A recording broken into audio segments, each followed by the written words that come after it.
Welcome back to another video with the CAD source. Today we will learn how to make a 3D object with presspull command. Draw a line of 100, then the circle of radius 24 and 36 of each ends.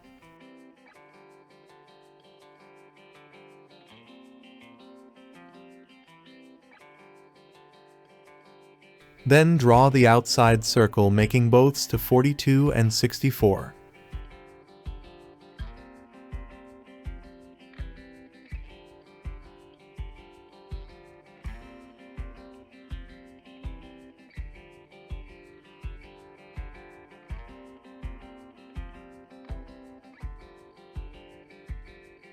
Draw a tangent line from one circle to other, then you will have a consistent shape.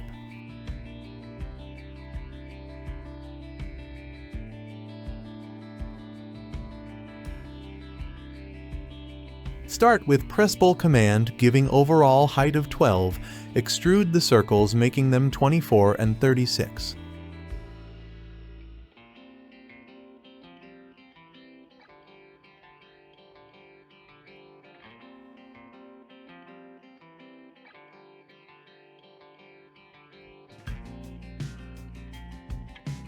After that, we will have a small channel in the larger conduit, which will be easy to draw just with the presspull after the dimension.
Make the rib separately after the dimension calculations and merge it to the main object.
Thanks for watching. Don't forget to like, share, and subscribe for more AutoCAD tutorials and tips. Happy drafting!